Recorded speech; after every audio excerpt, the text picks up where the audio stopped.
समकक्ष कोर्सों को लिया जाएगा।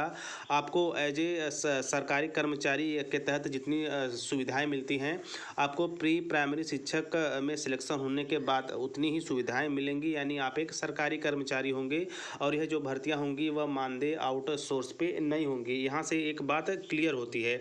वहीं आगे चलते हैं, कोर्स को भी लेकर यहाँ पे महत्वपूर्ण अपडेट आई है कि कौन कौन से कोर्स मान्य होंगे। इसके साथ साथ आंगनबाड़ी जो ट्रेनिंग होने वाली है इस कोर्स के लिए, उसको भी समझेंगे। जी हाँ, स्क्रीन पे आप देख रहे होंगे कि प्री प्राइमरी शिक्षक भर्ती के लिए निकला तोड़, 2 साल का एनटीटी कोर्स करवा सकती है सरकार। तो ऐसे में राष्ट्रीय अध्यापक शिक्षा परिषद एनसीटी दिल्ली कोर्स करवाने की मंजूरी देने को तैयार। इसके साथ साथ देखिए, यहाँ पे आप देख रहे होंगे, हिमाचल प्रदेश के बीते 3 सालों में लंबित 4000 प्राइमरी शिक्षकों की भर्ती के लिए राष्ट्रीय शिक्षा परिषद ने हिमाचल सरकार को एक नया विकल्प दिया है। ऐसे में एनसीटी ने सरकार को सुझाव दिया है कि वह पात्रता पूरी करवाने के लिए खुद 2 साल की नर्सरी टीचर ट्रेनिंग करा सकती है। ऐसे में एनसीटी दिल्ली इस प्रशिक्षण को करवाने की मंजूरी देने को तैयार हो गया है। हिमाचल सरकार से इस बाबत प्रस्ताव मांगा गया है। एनसीटी ने 1 साल के कोर्स को मंजूरी देने से साफ इनकार कर दिया है। जी, यहाँ पे एनसीटी की बात हो रही है कि ऐसे कैंडिडेट जिन्होंने एनटीटी का कोर्स या इसके समकक्ष 1 वर्षीय कोर्स किया है, उसे केंद्र सरकार की तरफ से नहीं माना जा रहा है। इस पर अभी पूर्णतः सहमति नहीं बनी है, लेकिन प्राप्त जानकारी के अनुसार यही प्रतीत होता है कि 1 साल के जो कोर्स हैं, कहीं न कहीं उसे लेकर एनसीटी और केंद्र सरकार की तरफ से मंजूरी नहीं मिल रही है। वहीं आगे चलते हैं, आंगनवाड़ी वर्करों के लिए 6 माह का ब्रिज कोर्स करवाने का पाठ्यक्रम नहीं होने का हवाला भी दिया गया है। एनसीटी के अधिकारियों का कहना है कि नियमों से बाहर जाकर किसी भी भर्ती को वो मंजूरी नहीं दे सकते।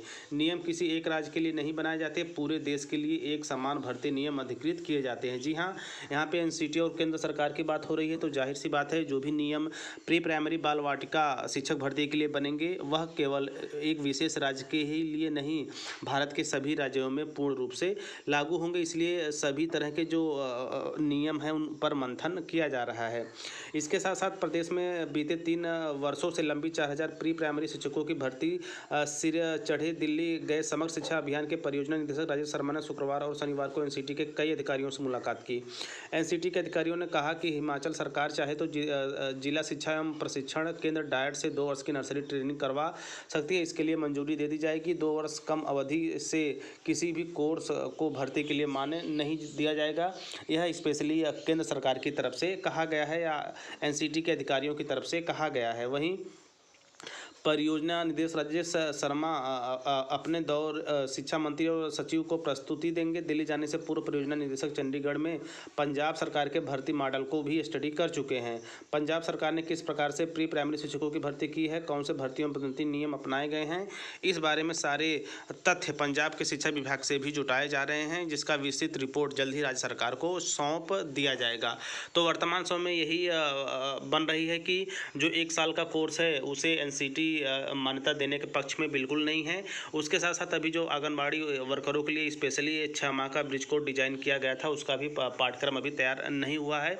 इस वजह से भी यह भर्ती कहीं न कहीं अटक रही है। इसके साथ साथ सबसे महत्वपूर्ण, केंद्र सरकार की तरफ से यह भी कहा जा रहा है कि राज्य सरकारें अपने यहाँ 2 वर्षीय एनटीटी कोर्स को करा सकती हैं, जिसकी मंजूरी एनसीटी की तरफ से दे दी जाएगी। वहीं देखिए, नर्सरी शिक्षक भर्ती में छूट से केंद्र का इनकार। यहाँ पे सब मिला जुला कर वही कहा जा रहा है कि स्पेशली जो 1 वर्षीय कोर्स है उसे लेकर सरकार या केंद्र सरकार अभी गंभीर नहीं है।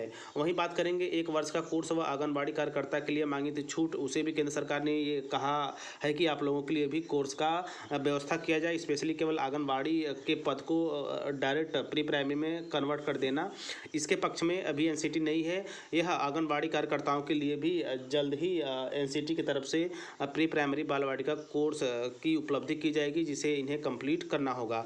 इसके साथ साथ 1 वर्ष कोर्स को लेकर अभी भी मंथन चल रहा है। वहीं डायट से एक बार फिर से सभी राज्य सरकारें एनटीटी कोर्स को शुरू कर सकती हैं। तो वहीं बात करेंगे बजट में, तो देखिए बजट भी आप देख सकते हैं 47 करोड़ का हुआ था बजट पास हुआ है। ऐसे में यदि यह भर्ती कहीं न कहीं अटकती है या 31 मार्च तक नहीं हो पाती है, तो जाहिर सी बात है 47 करोड़ का प्री प्राइमरी बाल वाटिका भर्ती के संबंध में जो बजट जारी हुआ था वह लैप्स हो जाएगा। तो ऐसे में देखते हैं केंद्र सरकार या एनसीटी की तरफ से या राज्य सरकारें कौन कौन से विचार मंथन कर प्री प्राइमरी बाल वाटिका शिक्षक भर्ती शुरू कर सकती हैं। ऐसे में 2023-24 और 2023-24 इसके साथ साथ नई राष्ट्रीय शिक्षा नीति के अनुसार 2025 के पहले यह सारी चीज़ें करनी हैं प्रत्येक स्कूलों को, प्रत्येक विद्यालयों को, इसके साथ साथ केंद्र मंजूरी के साथ साथ। ऐसे में ये रहा लेटेस्ट प्री प्राइमरी बाल वाटिका भर्ती ट्रेनिंग के संबंध में, कोर्स के संबंध में। आगे चल के इसी कड़ी में जो भी नए नए नियम लागू होंगे, राज्य सरकारें किन बातों पर पहुँचती हैं, एनसीटी की गाइडलाइन क्या जारी होती है, इसके साथ साथ केंद्र सरकार इन नियमों को लेकर क्या मंजूरी देती है, उसकी प्रत्येक अपडेट के लिए आप टीचर प्लानिंग पॉइंट चैनल के साथ बने रहें। नई राष्ट्रीय शिक्षा नीति के अंतर्गत प्री प्राइमरी बाल वाटिका भर्ती अपने आप में खास है।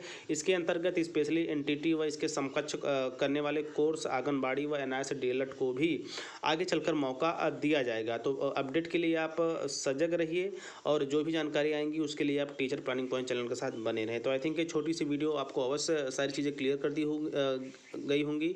तो मिलते हैं नेक्स्ट वीडियो नेक्स्ट इन्फॉर्मेशन के साथ। तब तक स्वस्थ, व्यस्त और मस्त रहिए। जय हिंद, वंदे मातरम।